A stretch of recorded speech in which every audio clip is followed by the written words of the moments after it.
Hello friends, myself doctor Amit Gupta, Aastha homeopathic clinic Satrik road Chinhat से मैं आप सभी का अपने यूट्यूब चैनल पर आपका बहुत बहुत स्वागत करता हूं। इसी क्रम में आज आपको हम एनाटॉमी के बारे में बताने जा रहे हैं। एनाटॉमी किसे कहते हैं? देखिए, एनाटॉमी जो है एक शब्द है, एक साइंस है जो कि कहाँ से लिया गया है। सबसे पहले अगर एनाटॉमी शब्द को देखा जाए तो एनाटॉमी शब्द जो है वो एक ग्रीक भाषा है, जो कि वर्ड जो है एनाटोम से लिया गया है और जिसका मीनिंग क्या होता है, कटिंग ऑफ। अगर एनाटॉमी का हम डेफिनीशन की बात करते हैं तो एनाटॉमी के डेफिनीशन में है, एनाटॉमी इज अ साइंस या anatomy is the science in which deals with the structure of the human body, जिसके अंतर्गत हम ह्यूमन बॉडी के स्ट्रक्चर का अध्ययन करते हैं। अब यहीं से हम देख लेते हैं कि शब्द डिसेक्शन कहाँ से आया। डिसेक्शन मतलब होता है काटना। देखिए, डिसेक्शन शब्द जो है वो ग्रीक वर्ड है और ये दो वर्ड से मिलकर के बना हुआ है और ये बहुत ही वर्ल्ड वाइड वर्ड है। इसी के साथ साथ कैडेवरिक शब्द एक आता है। कैडेवर क्या होता है? कैडेवर का मतलब ये होता है, कैडेवर मीन्स होता ही है कि मुर्दा।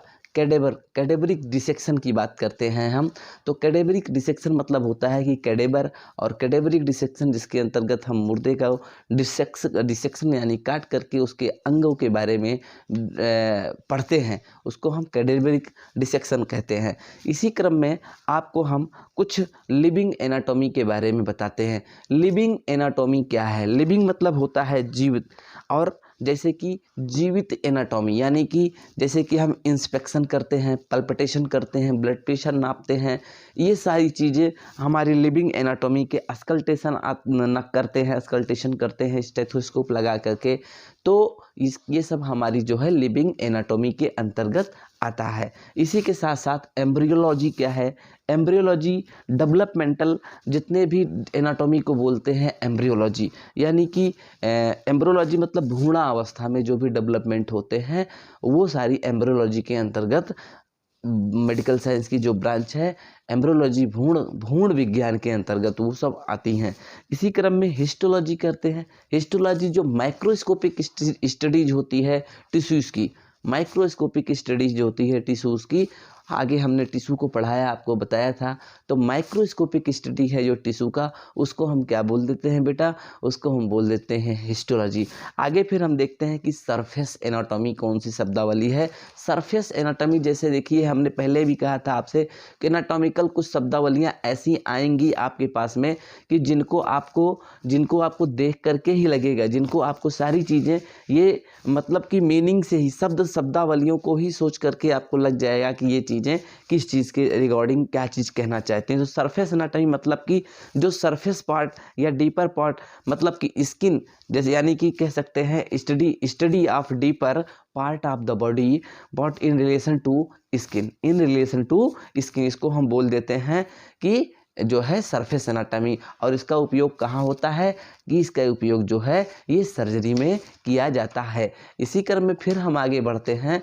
जब बढ़ते हैं हम, तो हम देखते हैं कि रेडियोग्राफिक एनाटॉमी क्या होता है। रेडियोग्राफिक एनाटॉमी जिसके अंतर्गत हम एक्सरेज ये सब डीपर ऑर्गन का रेडियोग्राफी करते हैं, कॉन्ट्रास्ट ऑर्गन, जैसे कि आपका लंग्स का आपका एक्सरे करके या किसी बोन्स का एक्सरे करके वो सारी चीज़ का अगर अध्ययन किया जाए तो रेडियोग्राफिक एनाटॉमी के अंतर्गत ये सारी चीज़ें आती हैं। इसी के साथ साथ आपको फिजिकल एंथ्रोपोलॉजी की बात करते हैं, तो जैसे कि जिस तरह ग्रोथ हुआ है मानव का, जो डेवलपमेंटल स्टेज रहा है, होमोसेपियंस का कैसे बना हो, ठीक है, तमाम नियंदरथल मानव और जावा से होमोसेपियंस, इन सब मानव का जो उत्पत्ति हुई है वो कैसे कैसे क्रमिक कैसे विकास हुआ, इन सब चीज़ों के बारे में हम जानते हैं। इसके साथ साथ अप्लाइड एनाटॉमी क्या होती है? देखिए, अप्लाइड एनाटॉमी एक शब्द बार बार आएगी जब आपको हम जॉइंट पढ़ाएंगे या और भी बॉडी की कोई भी जो भी एनाटॉमिकल स्ट्रक्चर पढ़ाएंगे, तो हम बाद में आपको उसकी अप्लाइड एनाटॉमी, उसका applied anatomy is that thing, वो रिलेशन टू सर्जिकल, मतलब कि कहीं न कहीं जैसे कि अब हमने जॉइंट पढ़ाया, शोल्डर जॉइंट पढ़ाया, अब शोल्डर जॉइंट की अप्लाइड एनाटॉमी क्या है कि शोल्डर जॉइंट में अप्लाइड एनाटॉमी ये है कि dislocation of the shoulder joint, easy dislocate हो जाता है, यानी कि उसका knowledge to the medical aspect to the surgical practice, surgical practice में कैसा उसका हम उपयोग करेंगे। इसी के साथ साथ बेटा आगे हम फिर आपको कुछ टर्मिनोलॉजी के बारे में डिस्कस करते हैं, कुछ टर्मिनोलॉजी जो कि एनाटॉमी की है, जैसे कि सुपाइनेशन, प्रोनेशन और एनाटॉमिकल पोजीशन, इनके बारे में हम डिस्कस करना चाहते हैं आप सबसे। देखिए एनाटॉमी हमने बताया कि मेडिकल साइंस की ब्रांच है जिसमें हम बॉडी के पार्ट्स के बारे में डिस्कस करते हैं, और सबसे बड़ी चीज़ ये है कि आप जब एनाटॉमिकल टर्मिनोलॉजी की बात करते हैं तो एनाटॉमिकल टर्मिनोलॉजी जो हमारी होती है, तो एनाटॉमिकल टर्मिनोलॉजी है वो हम एनाटॉमी के वर्ड्स बोलते हैं, तो हमको वो सारे वर्ड्स समझ में आना चाहिए। आगे प्रैक्टिस में सारी चीज़ें हैं, जैसे मैंने कुछ टर्मिनोलॉजी बोला, मैंने बोला सुपाइनेशन, मैंने बोला प्रोनेशन, सुपाइनेशन, प्रोनेशन, या आपका एग्जामिनर आपके समक्ष बैठा हुआ है, आपके सबके सामने बैठे हुए हैं और आपसे पूछता है कि चलिए एनाटॉमी, ह्यूमन एनाटॉमी और फिजियोलॉजी के सब्जेक्ट में आप एनाटॉमिकल पोजीशन को बताइए, तो आप खड़े होकर के कैसे बताएंगे।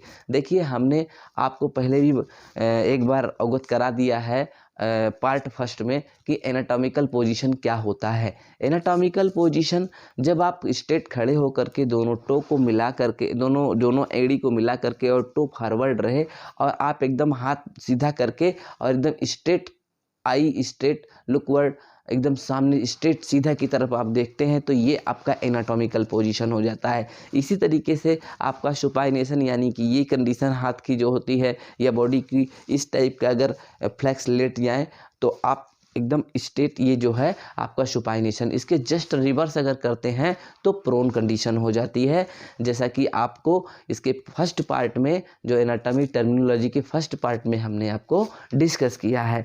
इसी के साथ साथ लिथोटॉमी पोजीशन क्या होता है। लिथोटॉमी पोजीशन है जिस पोजीशन में डिलीवरी कराई जाती है, यानी कि एक फीमेल जिस क्या बोलते हैं पोजीशन में बेबी को जन्म देती है, उस पोजीशन को हम बोलते हैं लिथोटॉमी पोजीशन। इसी के साथ साथ आपको कुछ और टर्मिनोलॉजी के बारे में हम कुछ डिस्कस करना चाहते हैं जो कि common relation to gross anatomy के अंतर्गत आता है। जैसे एंटीरियर की बात हम जब कहेंगे, जब भी हम एंटीरियर कहेंगे तो टूवर्ड्स द फ्रंट की बात आप समझिएगा, मतलब आपके आगे की तरफ। मैं बैठा हूँ आपके, हमारे एंटीरियर, आप बैठे हुए हैं। हम जब पोस्टीरियर की बात करेंगे तो हमारे पोस्टीरियर पीछे है, पीछे क्या है, ये वाल है, पीछे ये वाल है, यानी हमारे एंटीरियर आप हैं और हमारे पोस्टीरियर की बात करेंगे तो टूवर्ड्स द बैक। इसी तरीके से बेटा जब हम सुपीरियर की बात करते हैं तो सुपीरियर यानी कि हमारे सुपीरियर में क्या है, हमारे सुपीरियर में ये छत है, ठीक है, ये रूफ है, छत है। इसी तरीके से हम जब इन्फीरियर की बात करते हैं तो इन्फीरियर हम खड़े हुए हैं या बैठे हुए हैं, हमारे इन्फीरियर जिस पे हम पैर रखे हैं ये क्या है, फ्लोर है, ठीक है। यानी कि अगर हम इंटीरियर की बात करते हैं तो टूवर्ड्स द फ्रंट, अगर हम पोस्टीरियर की बात करते हैं तो क्या कहेंगे, टूवर्ड्स द बैक। सुपीरियर की बात करते हैं तो कहते हैं टूवर्ड्स द हेड की ओर, और फिर इन्फीरियर की बात अगर हम करते हैं तो कहते हैं टूवर्ड्स द फीट की तरफ से। इसी तरीके से आगे हम मीडियल की बात करते हैं। मीडियल की बात करने से पहले सबसे पहले हम मिड प्लेन को जान लेते हैं। बॉडी हमारी दो भागों में डिवाइड हो सकती है, यहाँ पे सेजाइटल सूचर है और यहाँ से दो भागों में बांट दिया, यहाँ से बॉडी को दो राइट एंड लेफ्ट हाफ में बांट दिया जाता है। बांट दिया जाए तो ये जो लाइन गुजरती है इसको बोलते हैं मिड सेजाइटल लाइन या मिड लाइन कह सकते हैं। अगर टूवर्ड्स द मीडियन प्लेन, अगर टूवर्ड्स द मीडियन प्लेन मतलब मीडियल प्लेन की तरफ कोई चीज़ है, मीडियल प्लेन की तरफ कोई है तो वो मीडियल हो गया। और अगर अबे फ्रॉम द मिड प्लेन हो गया या मीडियन प्लेन हो गया, तो वो हो गया आपका जो है लेटरल हो गया। लेटरल और मीडियन को इस तरह समझेंगे जैसे हमारी ये बॉडी, हमारा ये हैंड है, हमारे हैंड में जो है ये रेडियस बोन जो है वो लेटरली प्लेस है और मिडली जो प्लेस है वो है हमारी अल्ना बोन, ठीक है, रेडियस और अल्ना, ठीक है ना। तो आगे फिर इसको जब हम स्केलेटन सिस्टम बताएंगे तो वहाँ और भी क्लियर आपका होता ये चला जाएगा। इसी तरह बेटा कुछ चीज़ें और टर्मिनोलॉजी है कि जैसे अल्ना क्या है, ये सब बोन है, रेडियस क्या है, अल्ना क्या है, ये सारी चीज़ें आप लोगों को जब एक्सियल स्केलेटन और अपेंडिकुलर स्केलेटन को आप डिटेल पढ़ेंगे तो उसके अंतर्गत आप इन सब टर्मिनोलॉजी को जानेंगे। इसी के साथ साथ कुछ और भी टर्मिनोलॉजी, जैसे कि आपको बता दें कि फ्लेक्शन क्या होता है, फ्लैक्स क्या होता है। तो फ्लेक्शन की बात हम जब करते हैं तो फ्लेक्सल सर जबकि जो है जब फ्लेक्शन मतलब कि हम ये अगर हम एंगल को मांग लेते हैं, जैसे मेरी ये पूरी बॉडी है और मेरा ये हैंड है और हैंड को जब हम क्या करते हैं देखिए फ्लेक्स कर रहे हैं, यानी ये सरफेस, ये जो एंगल बन रहा है ये रिड्यूस हो रहा है, यानी ये एंगल रिड्यूस। जब हम फ्लेक्शन की बात करते हैं तो यू फ्लेक्शन है और ये क्या है एक्सटेंशन। एक्सटेंशन मतलब फैलाव, ठीक है, फ्लेक्शन ये है और एक्सटेंशन मतलब हो गया फैलाव। ये दो चीज़ आप जानिए। तीसरी मूवमेंट होती है, ये देखिए ये movement around the shoulder joint, ये आपके हो रहा है सरकमडक्शन। ये क्या हो रहा है सरकमडक्शन, यानी कि पर्टिकुलर यहाँ ये सेंटर के अराउंड ये पूरा हाथ देखिए ये मूवमेंट कर दे रहा है। इस मूवमेंट को हम बोलते हैं सरकमडक्शन। क्या बोलते हैं? सरकमडक्शन। अगर आप ध्यान से देखेंगे तो ये इस joint movement around the shoulder joint, अभी आप टर्मिनोलॉजी को सुन लीजिए, आप उस वीडियो को बार बार देख लीजिएगा, आपको सब समझ में आ जाएगा। नहीं तो कोई दिक्कत नहीं है, आप बिल्कुल एक बार, दो बार, तीन बार देखिए। नहीं समझ में आता है कोई बात नहीं है, आप हमें फ़ोन करके पूछ सकते हैं, आप व्हाट्सअप करके पूछ सकते हैं। नहीं तो फिर भी आगे जब एनाटॉमिकल टर्मिनोलॉजी हम आपको पढ़ाएंगे तो वहाँ टर्मिनोलॉजी के बाद एक्सियल स्केलेटन और पेंडिकुलर स्केलेटन पढ़ाएंगे, उसके बाद हम जॉइंट पढ़ाएंगे। तो उन जॉइंट में भी स्केलेटन में भी एक एक बोन्स को जब हम आपको पढ़ाएंगे तो उन बोन्स में एक एक चीज़ की सर्फेसेस सारी चीज़ डिस्क्राइब करते चले आएंगे। वहाँ पर आपको एकदम समझ में आता, एक एक बोन दिखा के आपको पढ़ाएंगे तो आपको पूरा समझ में आता चला जाएगा। तो यानी कि अभी हमने फ्लेक्शन बताया, ये फ्लेक्शन हो गया, ये आपका एक्सटेंशन हो गया और क्या हुआ, ये आपका सरकमडक्शन हुआ। इसी तरीके से जब इस एंगल से हम हैंड को यूँ कहते हैं तो एडक्शन हुआ। एडक्शन मतलब जोड़ना, एडक्शन, ADDUCTION एडक्शन। और जब दूर कर दिया तो एबडक्शन हो गया, मतलब कि एबडक्शन, ABDUCTION। ये चार टर्मिनोलॉजी आप समझिए, फ्लेक्शन हो गया, एक्सटेंशन हो गया, एडक्शन हुआ, एबडक्शन हुआ और सरकमडक्शन। ये पांच चीज़ हैं जो आपको समझना है। इसी तरीके से आपको ये बताने की ज़रूरत नहीं पड़ेगी। आगे कुछ टर्मिनोलॉजी आपको एनाटॉमी की या अप्लाइड एनाटॉमी के आगे मिलेगा। जैसे आपको मिल जाएगा एक सफिक्स मिलता है, प्रीफिक्स और सफिक्स को आप जानते होंगे। प्रीफिक्स मतलब पहले लगा होता है और सफिक्स मतलब होता है जो बाद में लगा होता है। तो हम किसकी बात कर रहे हैं? प्रीफिक्स की बात नहीं कर रहे हैं, हम किसकी बात कर रहे हैं? सफिक्स की बात कर रहे हैं। अब सफिक्स में यानी बाद में जो कुछ शब्दावली में लगा होता है, जैसे ITIS, क्या लगा होता है? ITIS, यानी कि अगर ITIS कहीं भी लगा हुआ है किसी मेडिकल टर्मिनोलॉजी में तो इसका मतलब क्या होता है? इन्फ्लामेशन। जैसे लगा हुआ है अपेंडिसाइटिस, लगा हुआ है ना, ITIS लगा हुआ। पैंक्रियाटाइटिस यानी कि inflammation in pancreas, inflammation in appendix. Okay, इसी तरह टॉन्सिलाइटिस ITIS लगा हुआ ना, तो इसको क्या बोलेंगे हम? इन्फ्लामेशन। इसके मतलब इस अंग में क्या है? सूजन है। टॉन्सिल्स में टॉन्सिल्स स्वेलिंग है ड्यू टू इन्फेक्शन। अब इन्फेक्शन को बाद में देखेंगे हम। आगे फिर क्या है? जैसे कि अर्थराइटिस अर्थराइटिस जोड़ों का दर्द, छोटे छोटे जोड़ों का दर्द, ठीक है। गाउट बड़े जोड़ों का दर्द। रोमेटॉइड अर्थराइटिस ये जेनेटिक डिजीज है, आगे उसको भी बताएंगे आपको। इसके साथ रहनाइटिस उसमें भी ITIS लगा हुआ है, हो गया। ऐसे डर्मीटाइटिस, स्किन के आगे स्किन के रोग को डर्मीटाइटिस, ठीक है। इसके बाद आगे हम एक दूसरा सफिक्स की बात करते हैं, एक्टोमी, ECTOMY। एक्टोमी का मतलब होता है removal of part our body, removal from the body कह सकते हैं, कि बॉडी से उसको रिमूव कर दिया जाए, बॉडी से उसको रिमूव कर दिया। जैसे यूट्राइन फाइब्रॉइड के केस में जब ज़्यादा दिक्कत करती है तो यूट्रस को हम बाहर निकाल बोलते हैं हिस्टेरेक्टोमी। तो हो गया ना, ECTOMY लग गया, hysterectomy.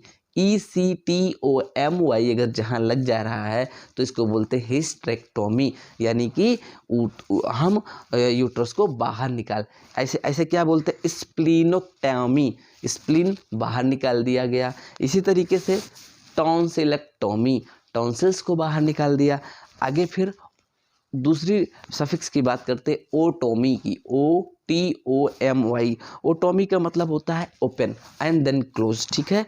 Open and then close a hollow organ. जैसे एक बार किसी खोखले आर्गन को खोला फिर बंद कर दिया तो क्या बोलेंगे, ओटोमी, OTOMY। जैसे लेप्रोटोमी, ठीक है, क्या बोलेंगे, लेप्रोटोमी।